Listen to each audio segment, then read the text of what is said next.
All right, welcome to our lecture talking about why services cluster downtown. The slides were designed to accompany the textbook, The Cultural Landscape, and I am, of course, Miss Gall, and I'll be your host for the day.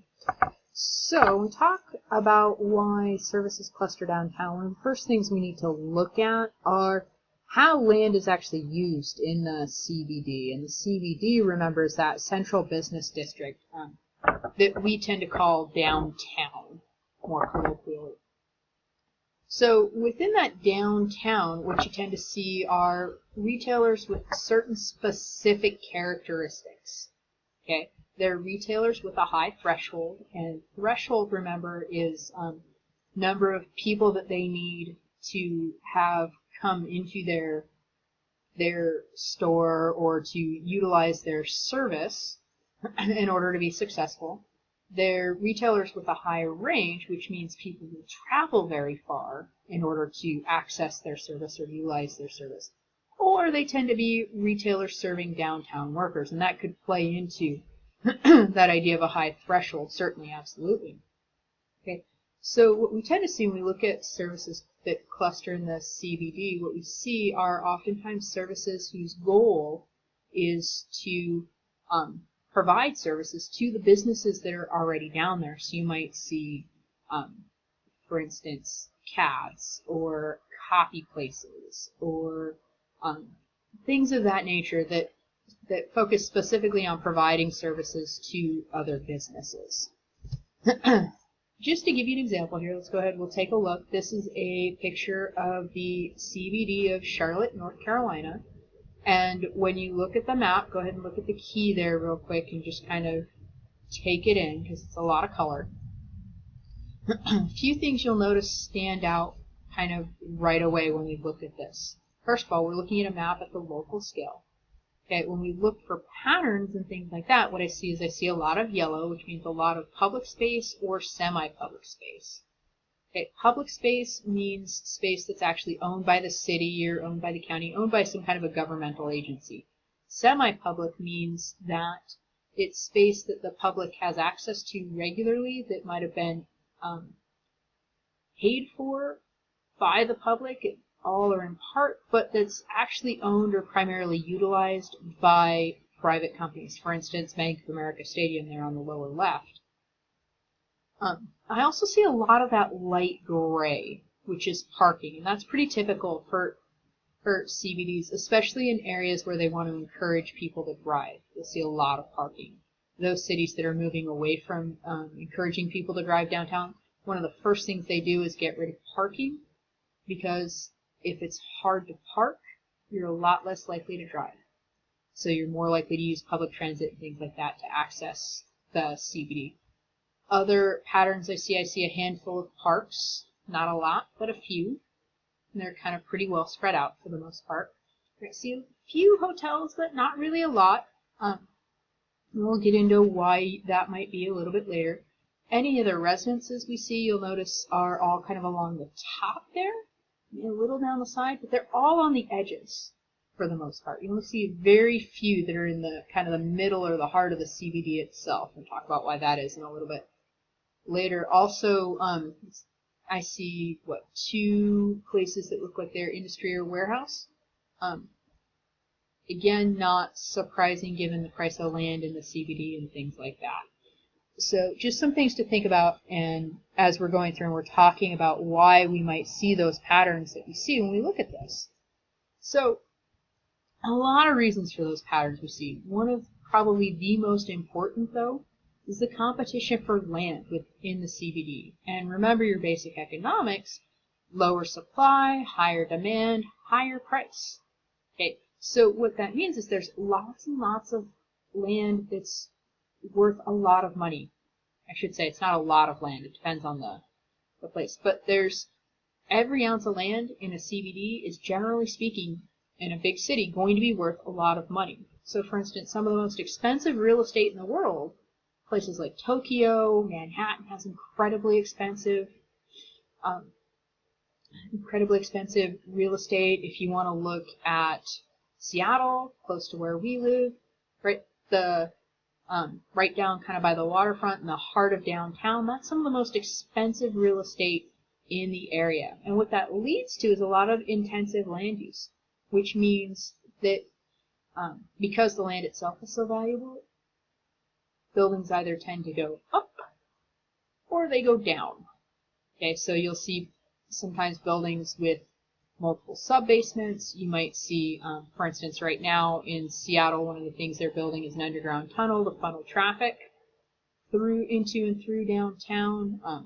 Development of subway systems is a direct reaction to this as well. You also see skyscrapers, which are really a form of vertical geography. So if the physical piece of land is very, very expensive, well, guess what? Every floor you can add to your building actually not only does it increase the value of the land, but it also increases the profit for the developer, which is an important thing to think about when you're trying to develop land. And also if you're looking to be able to maybe locate a large company down there, right? Down in the heart of the CBD is, if I can buy a small piece of land and build way up, I can buy a lot less land, right? And that's part of why when we were looking at that picture of Charlotte, you didn't see a lot of warehouses, because warehouses, guess what? They're single floor. They require a lot of land, right? You don't see Costco downtown and down in the CBD, right? You don't tend to see Walmart in the CBD very often, because those are places that require a lot of space, right? And they don't take advantage of this vertical geography. What you see in the CBD are office buildings. You see apartment buildings. If you're going to see any housing at all, you see apartment buildings, right? And they all, depending on the place, are varying degrees of tall, right? And some places limit the height on buildings. For example, San Francisco is very famous for this. Portland's another place that's pretty famous for limiting development in that kind of way. But if you look at, say, New York, you look at Tokyo, you look at Dubai, places like that, see huge, huge buildings because they can build up and it brings down the cost. So we continue talking about why services in particular tend to cluster downtown. But one of the things we got to talk about is what's excluded, right? Or what do we not see downtown in the CBD? And probably the first thing we don't see factories. Okay, you don't see factories, you don't see warehouses, things like that, because they require a lot of land. They are only a single story. Okay? And it's just, quite frankly, not cost effective to put factories down in the CBD. It's much more cost effective to throw them out in the suburbs where the land's quite a bit cheaper, where you're going to have fewer neighbors complaining about your factory, right? And quite frankly, the suburbs are going to be grateful you're bringing your business in, and so they're going to do everything they can to kind of facilitate or to help you build your factory, build your business, right? You also see a lack of residents in general in the CBD, and there's a lot of reasons for that.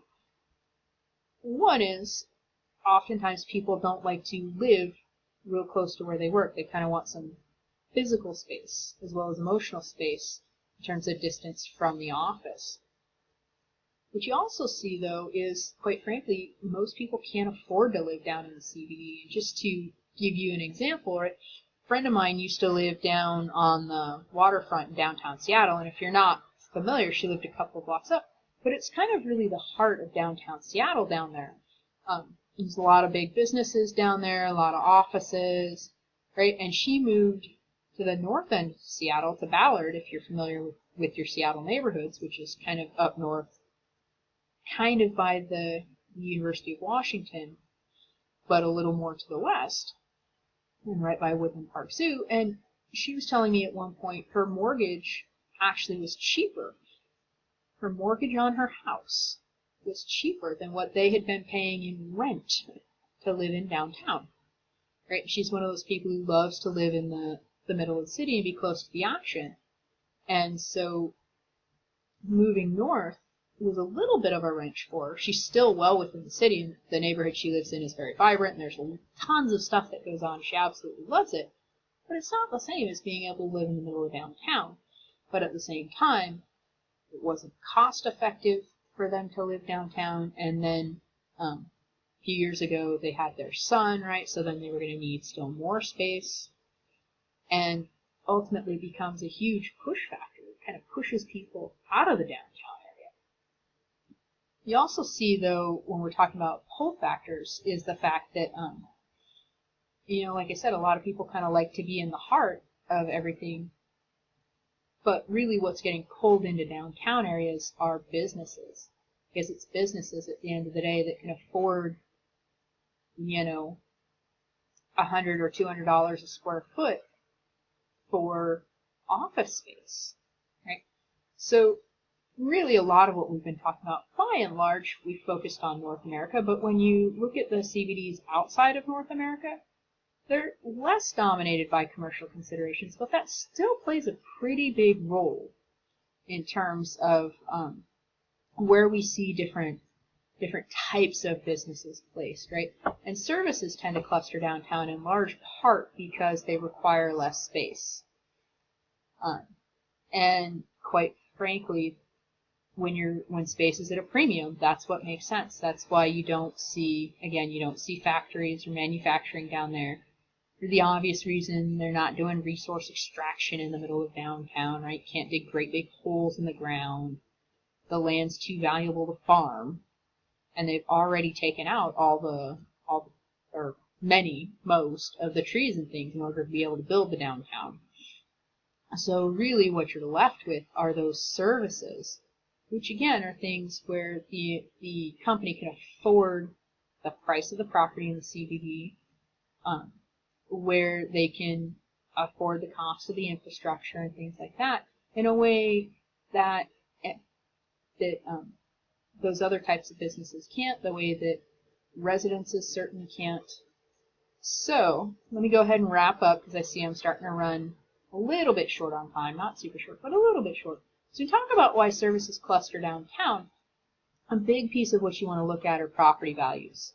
Okay, and at the end of the day, it costs too much to turn all or much of that space into residences, or really costs too much in terms of opportunity costs, in terms of economic value. People don't do it because they can make a lot more money from companies.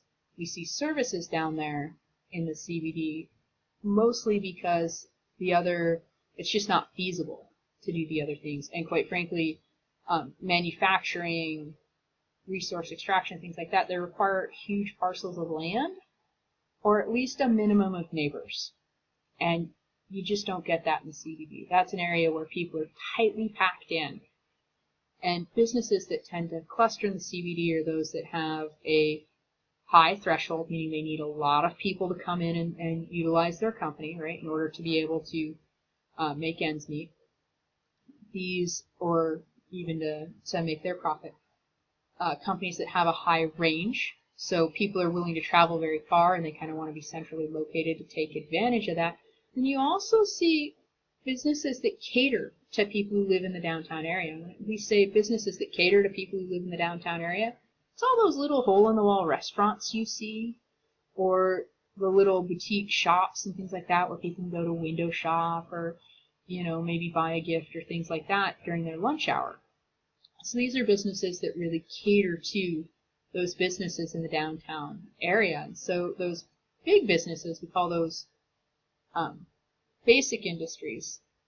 And then our secondary businesses, and you can correct me if I'm wrong on this because I'm pretty sure I got it right, are our non-basic industries. So the non-basic ones are the ones that rely on those basic industries.